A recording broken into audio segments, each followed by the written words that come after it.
This week on Dig Me Out.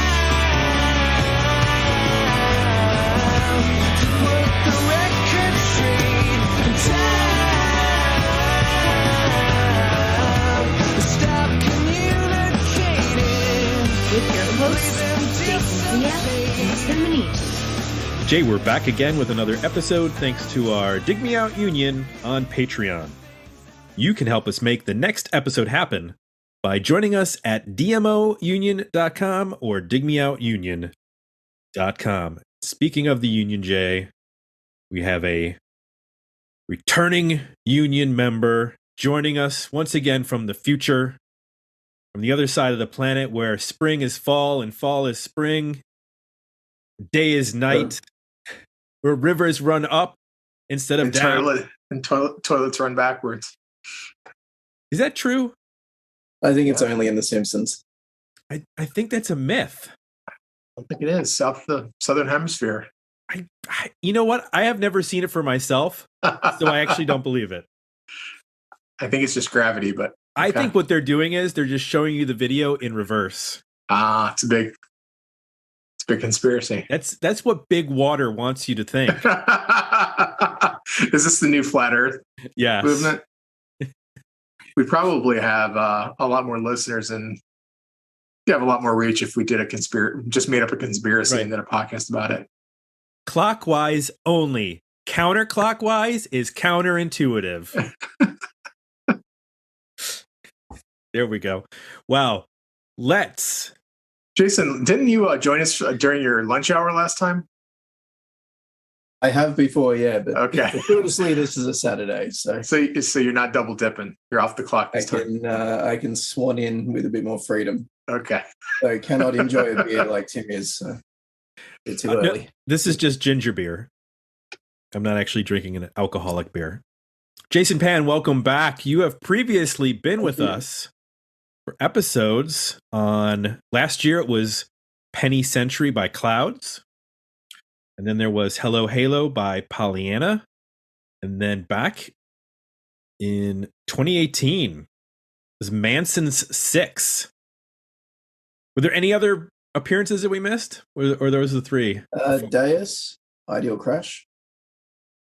Oh. Was that your first Belgian? Yeah, second. Manson was the first. Yeah. Oh, that must have been a back end error. Jay, talk to the intern about the back end, about the ones and zeros. Jason, what have you brought to us this year? So speaking of Deus, we've returned to Belgium for Soulwax. Now, their second album, much against everyone's advice. So I'm not sure of the year because it depends on which part of the world you live in, but I think it came here in 2000, but we're calling it 1999 for the purposes of this. I'm seeing two versions on streaming. One is stamped 98 from Pious Recordings, and another is stamped 99 from Pious Recordings. Well, there are a lot of labels associated with this release. It was released by Elmo Sounds in the US. It was released by Play It Again Sam Records in Europe. It was released by Avex Tracks in Japan. So, and then amongst all that, there's a Belgian European release, a UK release, a US release. That there's three different mixes of those, three different versions of those releases with some remixes. So there's probably going to be a lot of different dates for when this came out. How did you come upon this record? I was trying to remember. I think I heard Conversation Intercom on Triple J. And then, at uni, you start to get in crowds that are more your style. So someone gave me a CD rip of the European version, which has and then eventually when it got released in Australia, got the local copy, which I think shares the track list with the American version. So tell me if I'm wrong. So, Jay, how long is the one that you listen to? 14 tracks. That's what I also listen to. That is actually the Belgian European release. The UK release is 11 and the US release is 13. Oh my goodness. The Australian release was 13. So, but the original rip I had My Cruel Joke in it, which is that one where Tracy Bonham of Mother fame does the vocals, and it had a different mix of Too Many DJs. So that's interesting because the Too Many DJs new version is only on the UK release of the ones that I mentioned, which is 11 songs. And neither that nor the US release have My Cruel Joke. So what's streaming? Which version is it? So I listened to it on Spotify, and that is the Belgian European 14 track. Yes. Yeah, this doesn't even stream in Australia. So I just have my old rips to listen to. Interesting. Well, while Jay is on hiatus, let's talk about sort of the history of this band and where they came from. History of the band. So you mentioned they are from, I'm probably not going to pronounce this correctly, but Ghent? I think that's right, yeah. In Belgium, and formed in 1995, centered around brothers David and Stephen Diwale. So the first record came out in 1996, Leave the Story Untold. That was released on Play It Again Sam Records. And interesting, it was co-produced by Chris Goss, who is from the Rancho de Luna and a desert scene. Masters of Reality is his band. And then so the album we're talking about, Much Against Everyone's Advice, that came out in 1998. It went gold in Belgium, sold 25,000 copies. This was followed up 6 years later by Any Minute Now, which I think a lot of people know the band from the 2000s, starting with this record, because it takes them into a more like dance, electronic direction. Yeah, like a DFA type of thing. Right. I mean, was it E-Talking a big single, which was the big single off that 2006 release? Was that a big thing in the US? Yeah, because that DFA scene and LCD Soundsystem. I think they ended up doing a remix of an LCD Soundsystem song, and they did remixes for the Gorillaz and Daft Punk, and so they were kind of like, I think one of their records is just all remixes of songs that they've done, because they also ended up working with Tame Impala on a remix. Yeah, and they're more DJs now, so they kind of transitioned into that semi-electronic sound and mashups and things. They've got a few albums of mashups from that mid-2000s area. But no, they did a really great remix of Muscle Museum, of Muse's first album that was on one of the Muse singles. Oh yeah, I remember that. 2000 as well, which was another way, they got to my attention. So Any Minute Now came out in 2004. From Dewey came out in 2017.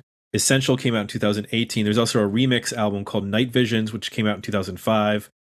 A couple of compilations, a couple of soundtrack albums. And Jay, were you familiar with Soulwax at all? I just knew them from remixes of other artists, really. I had not checked out their stuff. Nope. I knew the name, but I had never heard the band. All right.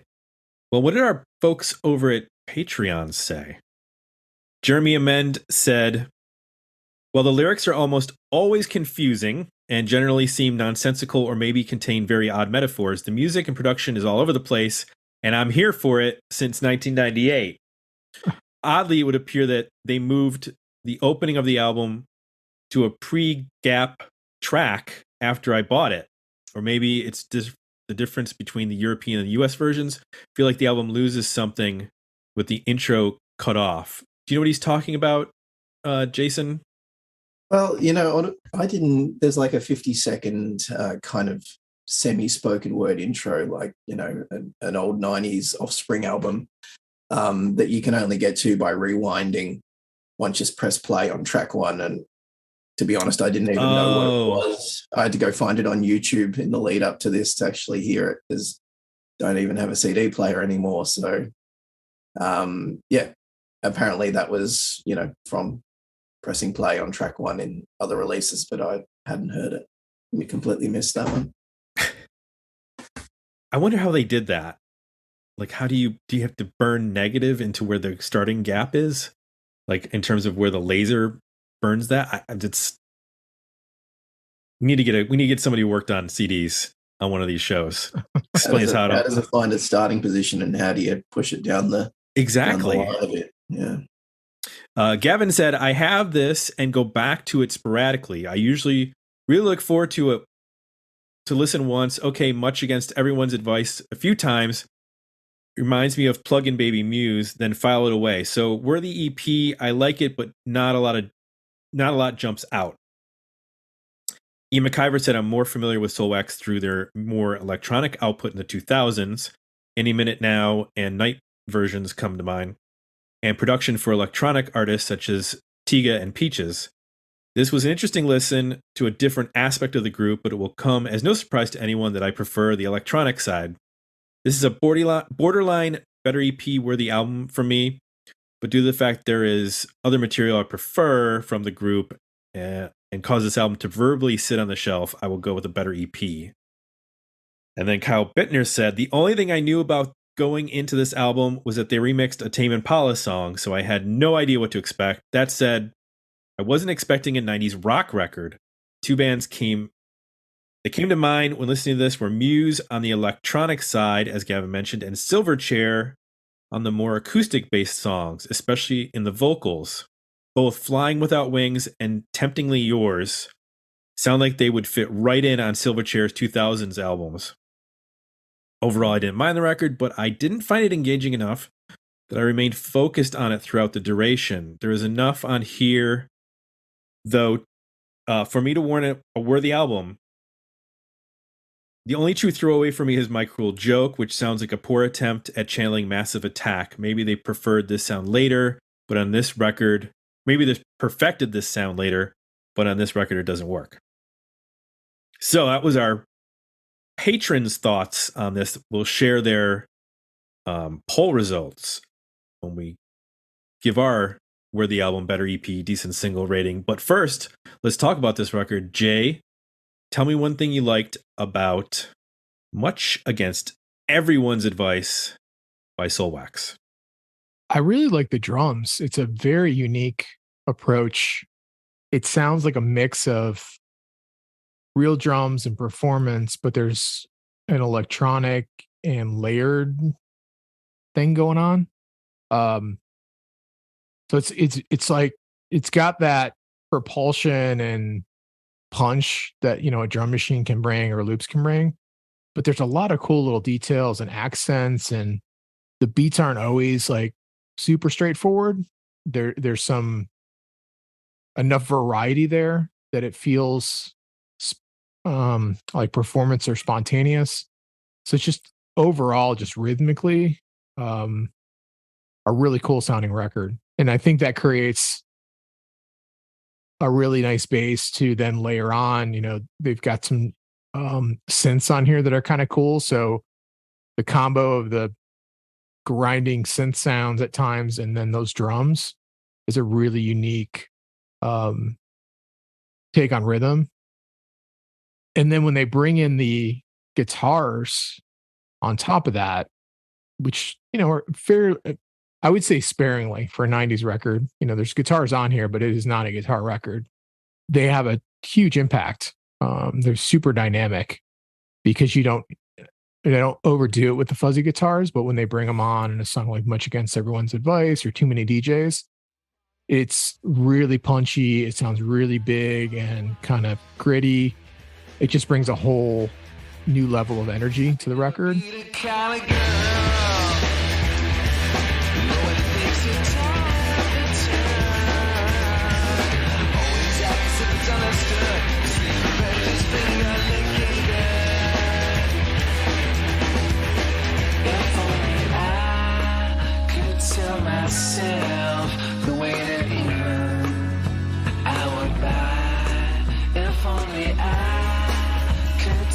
Myself the way that you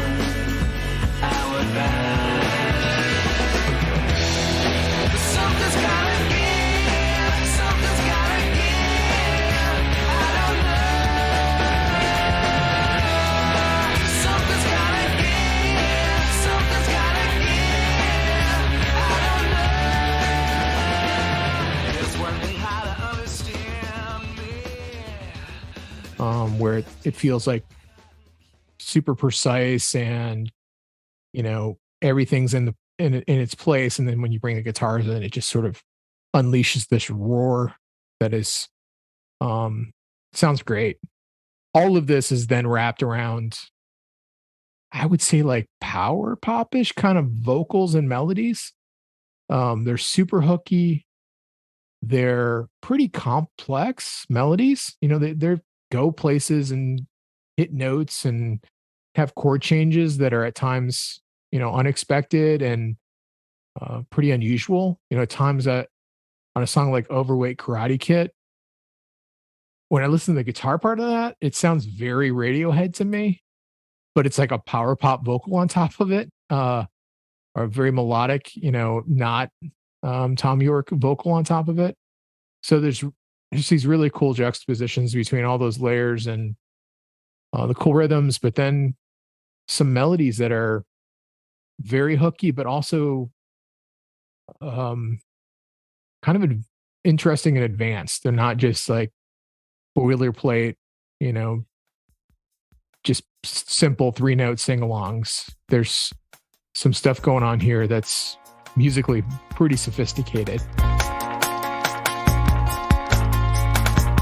Like an overweight karate kid, you can walk over my heart, using candor as painkiller. Tastes like vanilla to me. Occasionally, someone please make me go.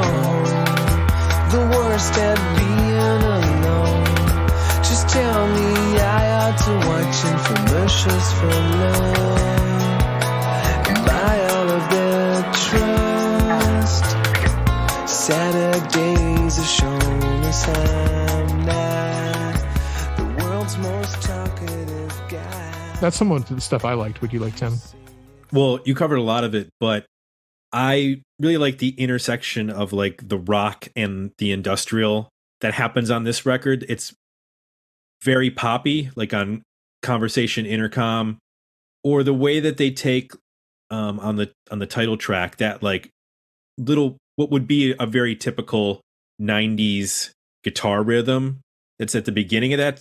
And then when it at the beginning of the song, and then when the big riff comes in on top of that, it sounds humongous. And it's got that little bit of like digital edge to it too, which, you know, it's in like that Stabbing Westward or God Lives Underwater space, but still retains the, I guess, the rock edge because of how big the percussion and the drums are. And I don't know if it's like a mix of a live kit combined with digital, but it just sounds so huge, but not in like a, you know, just a big distorted kick drum. Right. There's a lot of nuance going on with the drums that Right. you don't necessarily hear in something that's this produced, like produced in a way that's electronic or drum machines or whatever's going on here. And I actually liked My Cruel Joke. Like, if it was an album of that, I probably would have not enjoyed it. But I like the music in that song, and I think that approach, it's, you know, it is kind of Massive Attack-ish, but I still think it sounds cool. You know, if the music didn't, like, if it wasn't really good for that song, it wouldn't be as memorable. But I know that one got called out in the comments. Jason, what works best for you on this record? Look, for me, it was just a fun record at the time compared to the rest of what I was listening to. You know, it does have that little more poppy approach, but, you know, that blend of all the things I was listening to at the time, just a little less grim. But, yeah, you know, it's a fun album to actually kind of play along to on guitar, you know, playing along some of the riffs and things. And so, you know, It's My Cruel Joke, Too Many DJs, Much Against Everyone's Advice, Conversation Intercom. They're the kind of they were the entryways, and then, you know, the rest of the album was just quite a nice palate cleanser at the time for me. I do like how this record is not predictable as well. If you had told me after hearing like the first 4 songs that then you would get a song like track 8, Flying Without Wings, which almost got into like Kent territory with the way that the vocals worked and the harmonies were going in those. And I can't remember where Kent was from, but maybe it was like Sweden. But it was in that very melodic end of that band. If love ever comes barging in like that again, that's it. I'm calling security. If time ever tries to pull one of those stunts again, you better believe it ain't me, it ain't me. 'Cause everything you try to conceal is everything you want to reveal. It's everything you try to conceal. I think that's what one of the things I like is that how unpredictable this record is. I mean, the middle, sort of from Overweight Karate Kid to More Than This, if you were to take that chunk out and squeeze, you know, what's left there together, it would sound like 2 completely different bands, because that middle section is so, you know, guitar oriented. It's not as electronic driven, whereas it's sort of the back and the front of the record that are dabbling in that more.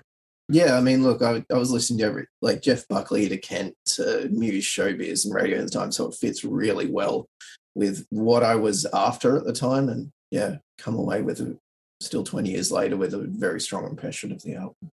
Jay, what doesn't work for you on the record? They get very string heavy at times and or kind of get stuck in a soft rock vibe that I find. So examples would be Proverbial Pants, When Logic Dies. There's a bit of meandering in the strings. And the song gets a bit lost in it. Then there's songs like in a similar vein, like More Than This, The Salty Knowledge of Tears, Temptingly Yours, they're nice, but they're not remarkable. And I think just in general, that material, like sort of that slower mid-tempo stuff that's a bit more stringy, organy, I find when I'm not like fully engaged with the record and really analyzing it, those tracks I just zone out, you know? So when I had the record on, when I was doing other things, I would just kind of get lost in it. Like it just wouldn't grab me. When we got to like, I would say like the middle, from track 6 kind of through the end, it was a bit ebb and flows. Too Many DJs would pop because it has the guitars in it. It would just like kind of perk me up and I would pay attention, but I would like really lose focus for long stretches of the record. Now, when I analyze that stuff with a critical ear, it's brilliant and it sounds gorgeous. But the reality is, you know, it takes my focus to do that. Like I have to stop and say, okay, let me listen what's going on here. Okay, that's really cool. So I just struggle with it a bit that way. I think maybe the 11-track version would have helped for me. I think also something like My Cruel Joke that you touched on, Tim, it's an interesting, like maybe ending track, a little experiment to kind of go off script a bit and a little bit more of a music instrumental with some lighter vocals, less harmonies and stuff. Might be a fun way to end the record, but where it sits right now, at least in the version I've listened to at track 12, is just a weird diversion that kind of pulls me out.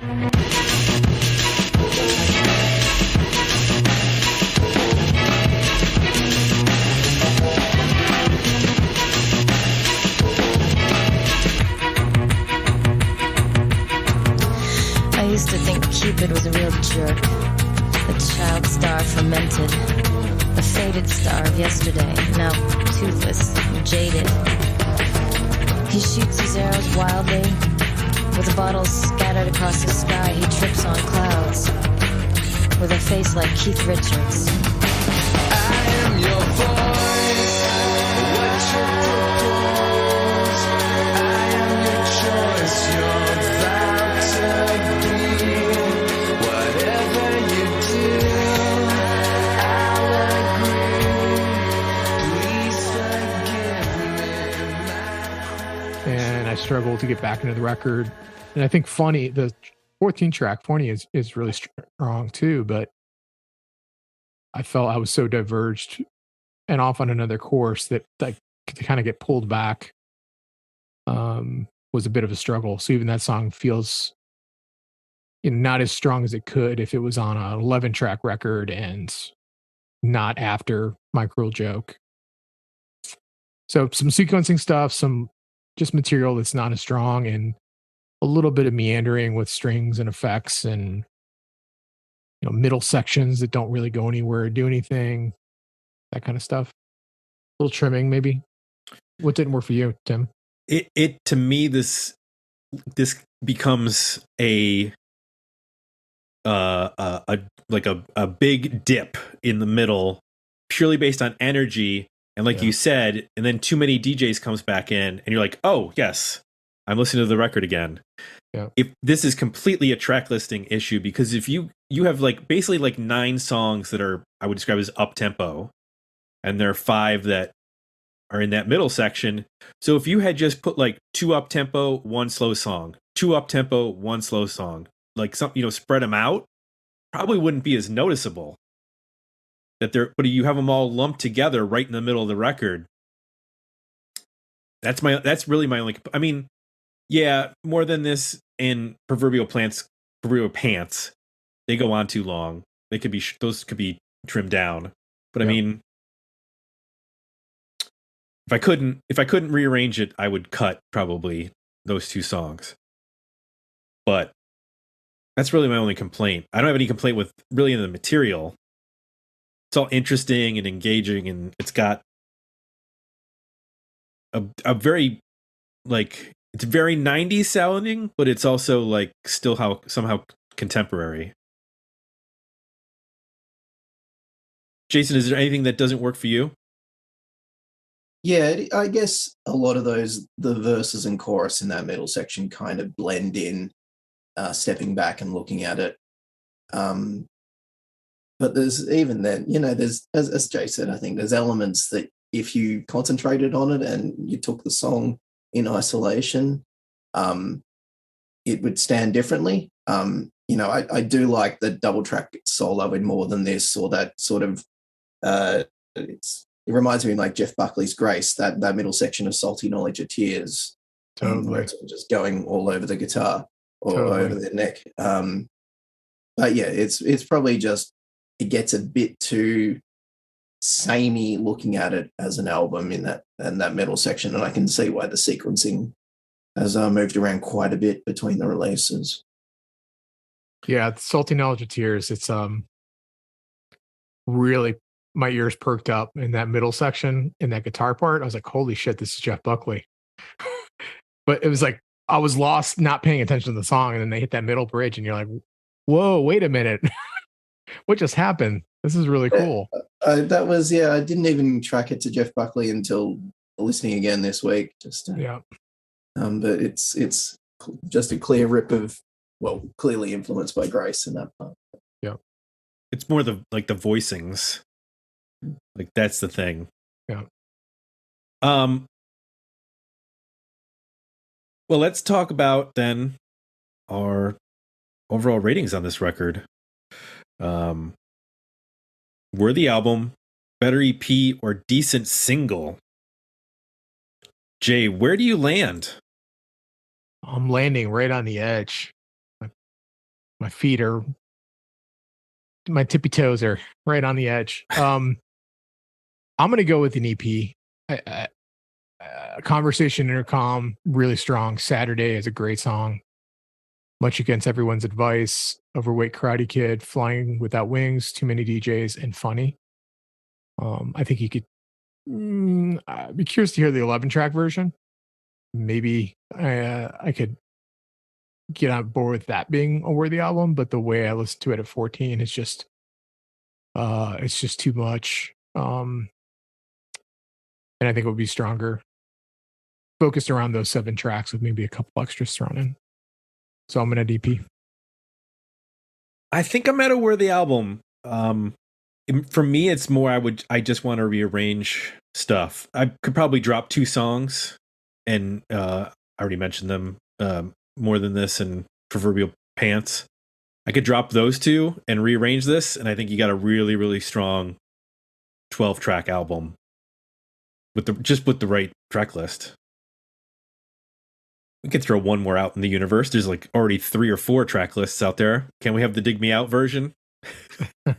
Maybe I'll do that instead of putting the actual album on the available to listen to on our page. I'll put my version of the track list.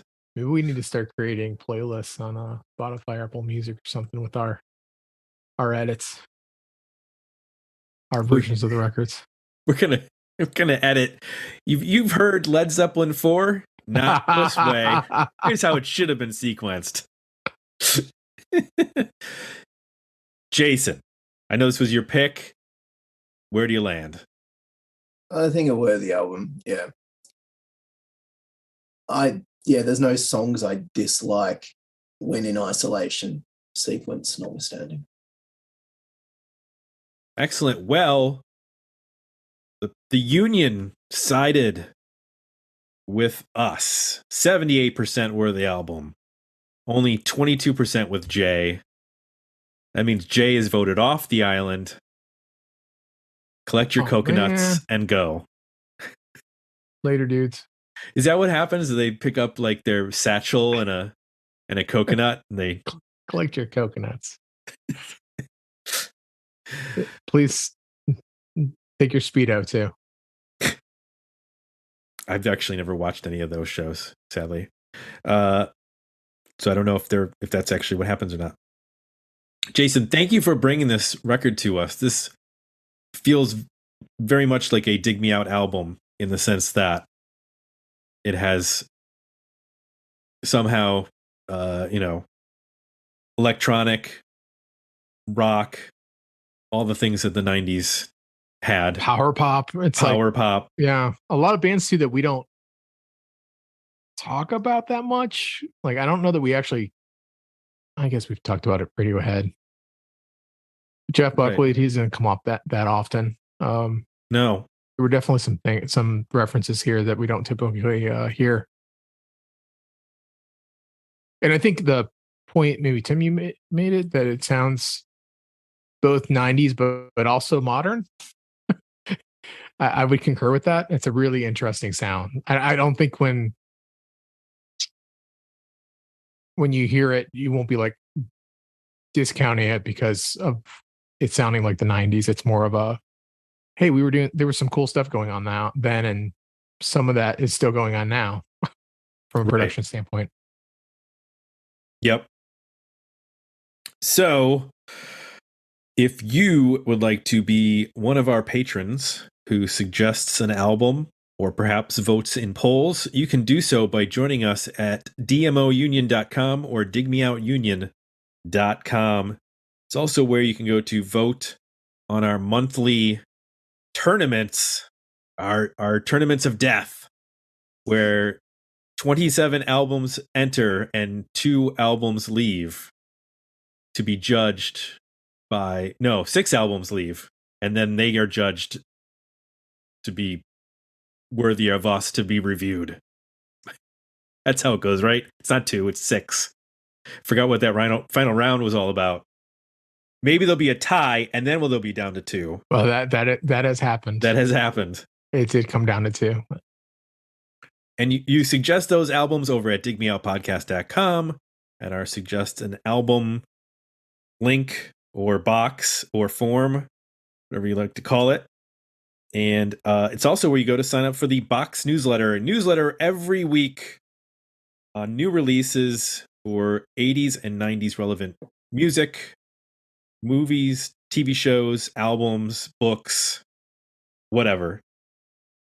Lastly, Apple Podcasts is where you go to leave us some positive feedback if you've enjoyed this time talking about Soulwax. If you enjoyed spending this time with us,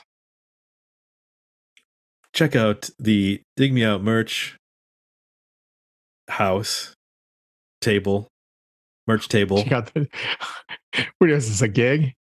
Hey, thanks for coming out tonight. We got some merch in the back. Stick around for. Make sure to sign up for the mailing list. Stick around for Booby Shoebox. They're playing after us. Booby Shoebox. I think you mean Camarawana. Marijuana. They're really cool guys. They're cool. Their merch is back there too. Yeah. All right. For Jay, I'm Tim. We're out. We'll be back next week with another episode. Dig Me Out.